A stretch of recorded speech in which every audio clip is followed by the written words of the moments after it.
Thanks, Christopher, and thanks everyone for calling in. We'll begin and ask Coach Smart for a few opening remarks, and then we'll take your questions. Coach?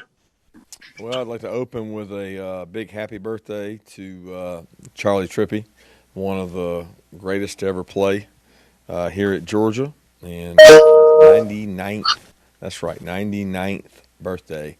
As I understand it, Lauren Smith took a birthday cake over to him today with 99 candles in it. So pretty cool deal, pretty special moment, and we're all cheering for him. So with that, we'll move to Vandy, and that's where our attention turns to our final SEC game and our home last home game for our seniors, which have meant so much to our program and have done such a good job leading this team through the SEC gauntlet this year. So excited to move on to these guys. All right, let's begin with the questions. Let's go to Dean Legge and then Mike Griffith. Becoming first more often than I expect these days. Kirby, how are y'all preparing this week with an SEC football game, signing day, and Christmas is right around the corner as well? Well, I mean, what's important now? So we're focused on today, which today for us is scouting report, clean up from the last game, begin prep on Vandy, which, we had a whole week of prep on Vandy, so hadn't had a lot of chance for things to change. So we feel like we're ahead in regards to our preparation, but our kids aren't necessarily. They don't remember a lot of that information from week to week. So that's really our focus. As far as the signing date, there's not a lot of preparation you can do for that, especially not the way recruiting is now. Usually you would have people going into homes last week, this week, and that's not the case. So we're in communication with the ones that are planning on signing with us early, and then some are early enrollees. So we're still trying to finish out with some guys and close out on some guys. So that's kind of where we are. It's not as distracting having the signing date. It's more the management of the numbers and all the different things is tougher. Kirby, what do you want to see from your team in the last? I mean, I know you said the fun is in the winning, and certainly you had a great win. But what more do you want to see from your team this week as far as encapsulating the regular season? Obviously, the bowl's kind of its own animal. But what do you want to see from Georgia as the team looks like it kind of evolved offensively and in the shutout in the second half defensively? Where do you go from here? Just keep getting better. I mean, we got an opportunity to get better and play, and you work your butt off year-round, especially this year, to get to play the games. And that's what everyone looks forward to. And we want to go out and grow and get better and find out, where we can improve at. There's no way to simulate a game, and we can practice all we want. You have to go play the games to get better, and sometimes that involves anxiety, getting over that, getting experience for players that haven't had a chance to play. And the biggest thing I want to see is continue to improve, continue the trajectory in the right direction. Let's go to Anthony Dasher and Chip Towers. Hey, Coach. Based on what happened, 2 weeks ago with Vandy, how confident are you that this Saturday's game will be able to be played? And if the chance that it's not, is there anything y'all could do? Y'all bat around any ideas that y'all could do to honor the seniors if there was not a game on Saturday?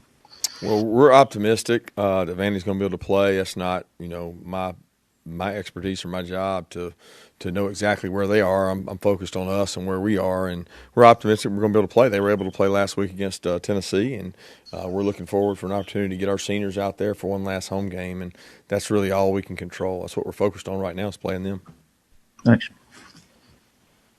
Coach, it's never really been your style to stump for one of your players and postseason awards and that kind of stuff. But Monty Rice today was just named a finalist for the Butkus, which is, as you know, is a big deal in and of itself. But considering what he's done this season, kind of playing with a hurt foot, a hurt elbow, when a lot of other people are opting out that might have pro things. I mean, can you want to stump for him on this one? I mean, anytime something comes up for a kid that's given as much to a program as he has ours, he's been one of the tremendous leaders in this organization for a while. He made the decision to come back, which I think was a good decision because he's played really well this year. He's played better this year. He's had to push through some injuries and some pains, but he's done that because, I mean, when you look at the guys at the next level, they have to be tough. They have to be physical. They got to play a 16-game regular season. At inside backer, there's probably no more physical position there is in terms of contact than that position.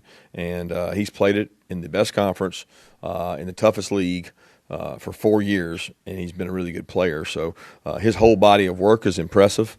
As to whether or not he wins that award, I don't know enough about the other players to speak on that.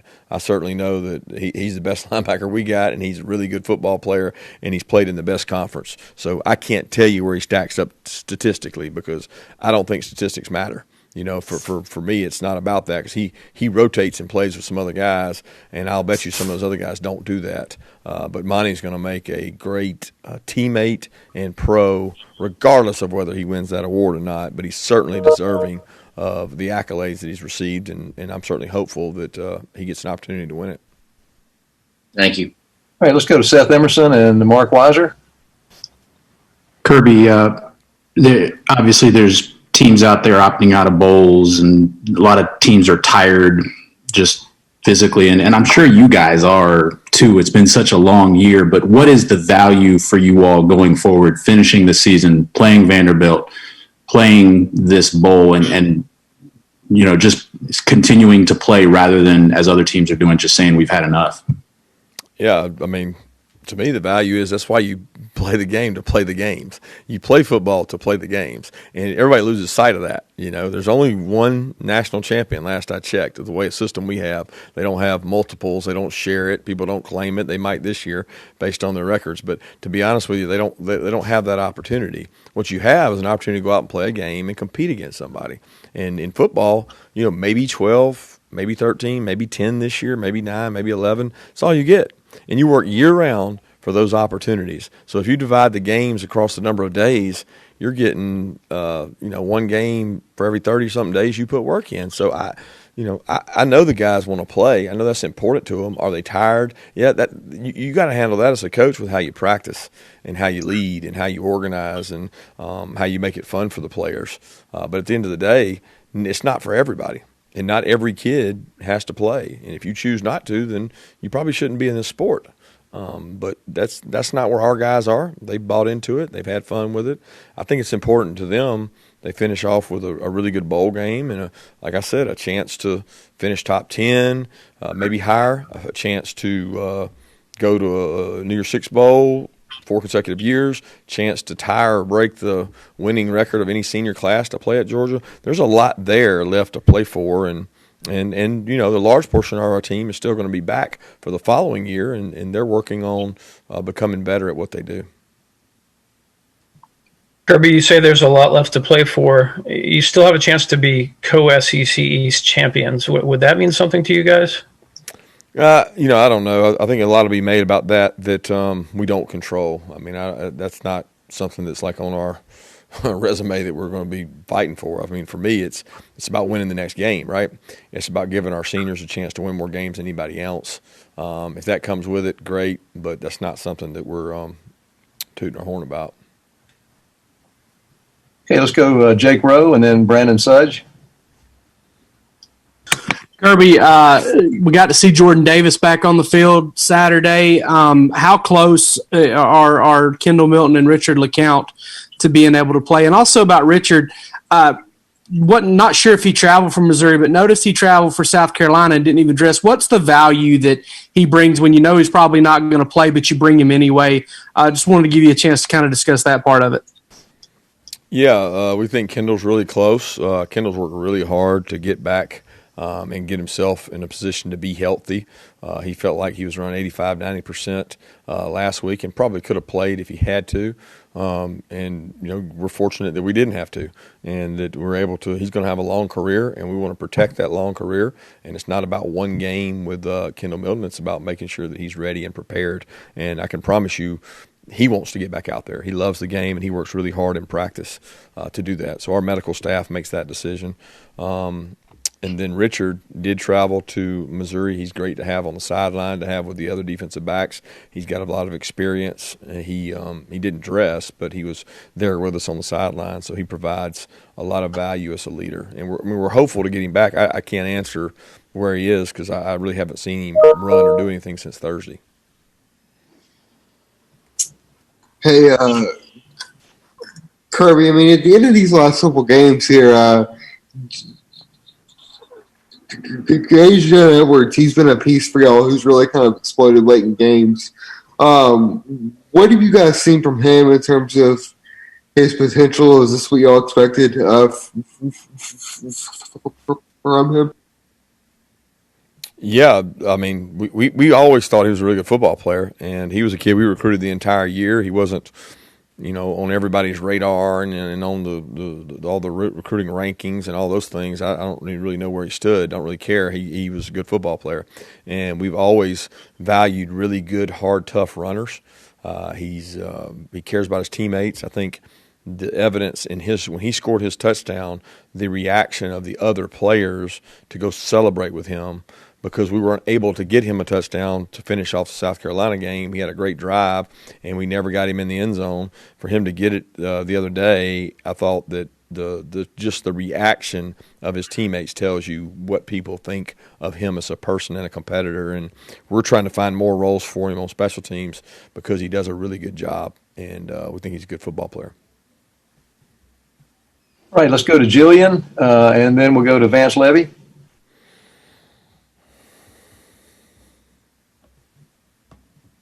Jillian?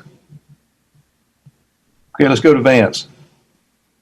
Hey, Kirby, let's play worst case scenario and Vandy can't field a team. Have you heard anything from the conference of possibly scheduling Ole Miss last minute? And then secondly, the young man from Florida had a very costly, unsportsmanlike.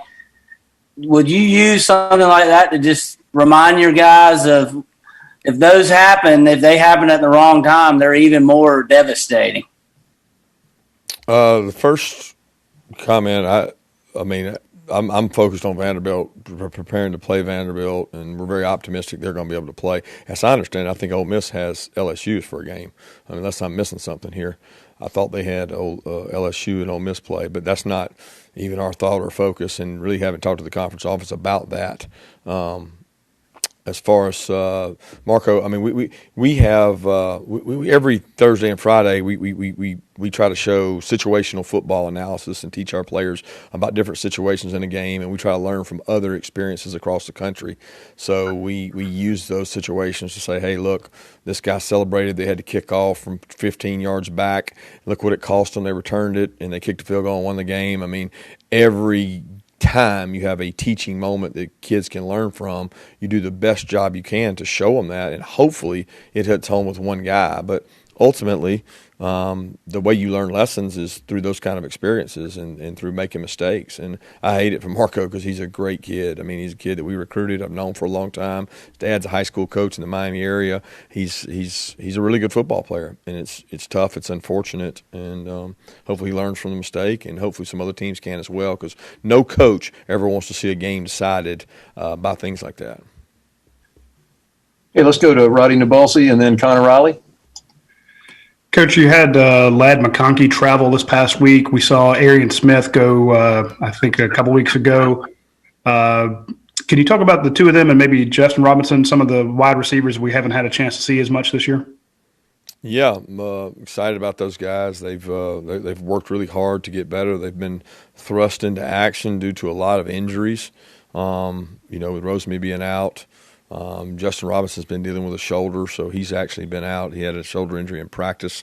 He's been out for, I guess, a couple weeks now, and he's battling back from that. And it's been a tough position to stay healthy at this year for whatever reason. But we're excited about those young guys, and they're going to be good players, we feel like. Thank you. Auburn made the decision to fire Gus Malzahn yesterday, and now they're the third school you guys play every year that will have a new coach next year. As a head football coach, does it surprise you at all that these SEC schools and schools in general are paying such large buyouts to coaches to not coach it anymore, especially given some of the economic and just disruptions that this year has brought?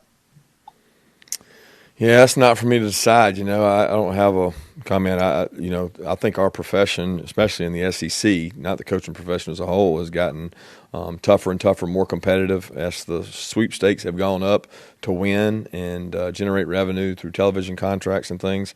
It's put a higher expectation. And I think across the board, when you look across the SEC, it's a conference that everybody wants to be in until they're in it, and they realize the toughness that it creates not only on the field but in the recruiting world, going out trying to win on the recruiting field, trying to win on the grass. It's an everyday grind, and I know a lot of people out there would argue, well, it should be that way based on what the coaches are able to make and the revenue they generate, but it's tough and stressful on the families of these coaching staffs, and when you get let go like that, it can be tough. And I got a lot of respect for Gus. He's been a very good friend of mine for quite a while, and I know that he and Christy will land on their feet, and he's going to be successful no matter what he does. Okay, let's go to Palmer. Do you have a question? And then Justin. Yeah, Kirby, just talk about the impact of getting Jordan Davis back in the game on Saturday and the way that he played. Yeah, I thought he was a little rusty. I mean, he came back in, and I think he was, feeling his way out. He had not, hadn't been to the ground in a while and hadn't had to tackle anybody live. He got to practice and was moving around pretty good. I thought he did a really good job of fighting to stay in shape during the time he could not play, and that's key on a big guy like himself. He changes the dynamic in the run game. He makes people think about running it inside because he's really hard to move. So when he's in, we tend to get more perimeter run, passing game, and he stuffs the middle up. And I was really proud of the way he led, and he's had a really positive attitude the finish of these weeks to help that unit play well. This is Justin. Thanks, Claude. We're good. All right. We've got time for 3 more questions. Anybody want to jump in? Hey, Coach, I've got Anthony. I've got a quick question. Some success that JT, the offense, has had of late on converting third down plays. I mean, granted, there's been some short yardage deals, but they've also done a pretty good job of converting third downs of 7, 10+ yards. Kind of what's been the key to that success? Good game planning. I think our staff does a great job. Munkin and Cortez put together a plan each week on third down.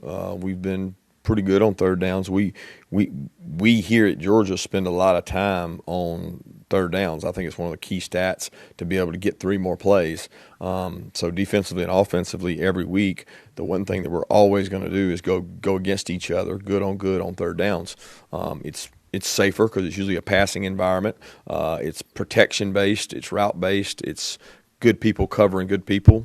So it's always a competitive deal for us, and we want to be in the top of the SEC on defense and offense in third downs, and I think they've done a good job with that. I think the protection has been good. We had a couple times we got beat Saturday in protection, which is disappointing for us because we don't usually have that. So he gave up a couple sacks or batted balls, but JT makes good decisions in there. We got to continue to develop that because it's very obvious that people are coming after and being really aggressive. We've seen more zero blitz against him than we've probably seen all 2 years with Jake. So as people begin to get more and more aggressive, it just shows you they don't want to give you time to sit back there and hit these wideouts we got.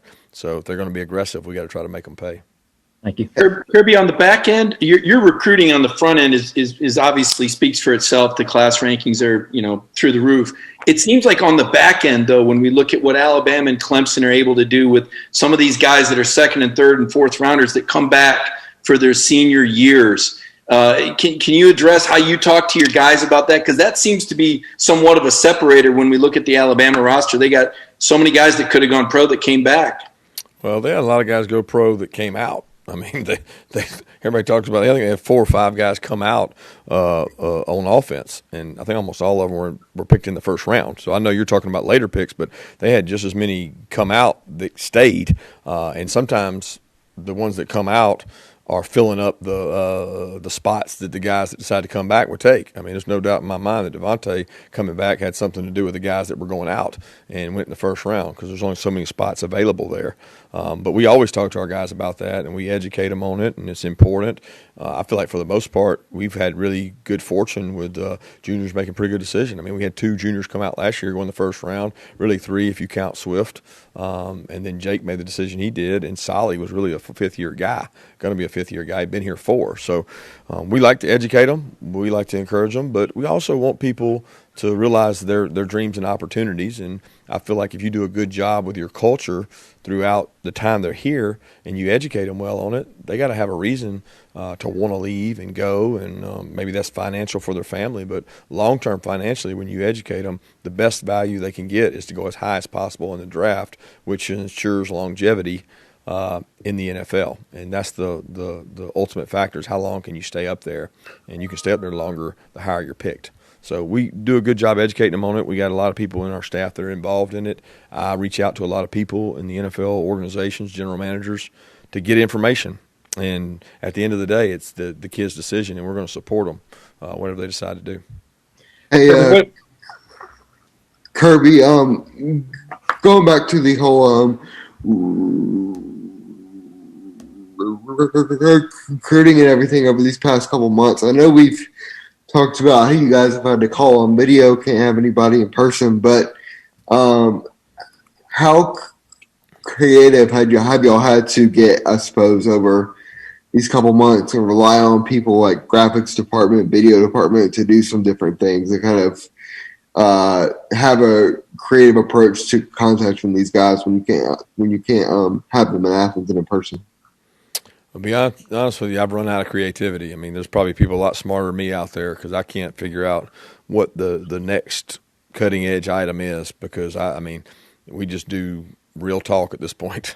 Get on the phone and talk on the phone like normal people and FaceTime and Zoom because there's nothing left outside the box. And to be honest with you, they're about fed up with it. I mean, they've decided where they want to go and they want to sign and they want to get on with it. They're over high school. They're over virtual classes. They're over all that. They want to move on, and that's why so many of them are mid-year. So I can't tell you, like the focus of the last 2 months has been on completing the class and playing football like our football, not really on trying to create a dynamic way to talk to them because I'm all out on that front. Thanks, Coach Smart. Thanks everybody for calling in.